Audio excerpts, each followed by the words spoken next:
Hi everyone. আজকের ভিডিওটা normal কোনো ভিডিও না।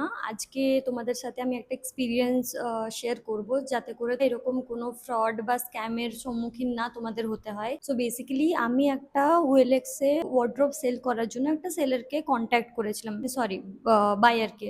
So basically he contacted me. উনি বললেন যে আমি যে প্রাইসটা রেখেছিলাম উনি ঠিক ওই প্রাইসেই আমাকে এগ্রি করে দিলেন যে ঠিক আছে, উই ক্যান গো হেড এই প্রাইসেই। তো আমি প্রথমে তো অবাকই হলাম কি নেগোশিয়েট কিছু করলো না। তো এমনও যদি হয়ে থাকে যে হ্যাঁ ওনার কাছে প্রচুর টাকা আছে, তাহলে উনি ওয়েলএক্সেই বা কি করছেন। তো আমি কোনো রকম কোনো ডাউট করিনি ইনিশিয়ালি।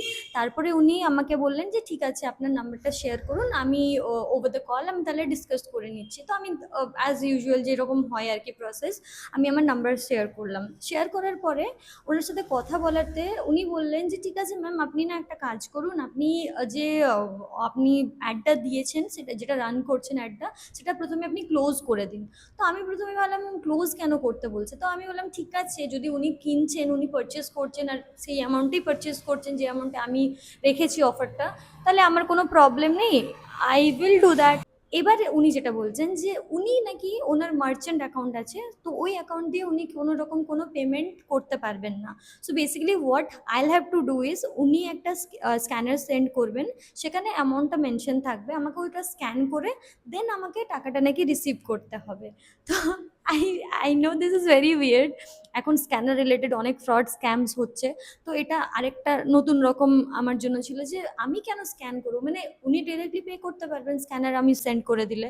তো উনি সেটা করলেন না। উনি বলছেন ঠিক আছে, আপনার যদি ডাউট হচ্ছে আমি 1 টাকা আপনি রিসিভ করে দেখে নিন, আমি 1 টাকারই স্ক্যানার পাঠাচ্ছি। এবার দেখুন আপনারা এখানে সতর্ক হবেন, বিকজ 1 টাকা তো আপনারা হয়তো ভাবতেই পারেন যে ঠিক আছে 1 টাকাই তো, আমি একবার রিসিভ হচ্ছে কিনা অ্যামাউন্টটা দেখে নিই। বাট না, এখানে আপনারা ভুল করবেন।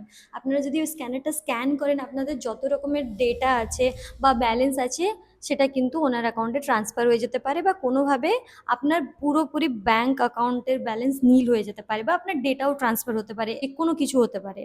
তো ব্যাপারটা হচ্ছে যে আপনি 1 টাকার স্ক্যানারও যদি কেউ সেন্ড করে আপনাকে বলে যে আপনি মানে স্ক্যান করুন আর রিসিভ করে নিন, দেখুন আসছে কিনা টাকাটা, আপনারা সেটা করবেন না। আমি ওনাকে বললাম যে ঠিক আছে, আমি কোনো স্ক্যানার স্ক্যান করতে পারবো না। আপনার যদি নেওয়ার আছে প্রোডাক্ট, আপনি প্রোডাক্ট এসে দেখেছেন, আপনার ভালো লাগলে আপনি নেবেন, না লাগলে আপনি নেবেন না। উনি বলছেন না, আমার ওয়ার্কার্সদেরকে সেন্ড করবো, আমি আগে পেমেন্ট করবো। তো সেটা আমার জন্য আরো শকিং ছিল। লাস্ট পর্যন্ত আমি ডিল করিনি, বাট আপনাদেরকে এটা জানানোর ছিল, আপনাদের সাথে শেয়ার করার ছিল, বিকজ আপনারা যারা মানে ভুলবশতভাবে এটা ভাববেন যে ঠিক আছে স্ক্যানারই তো, আমরা স্ক্যান করে 1 টাকা রিসিভ করছি কিনা দেখে নিই, সেটা একদমই করবেন না। কারণ স্ক্যানার রিলেটেড প্রচুর ফ্রড হচ্ছে। Please be aware, please be safe.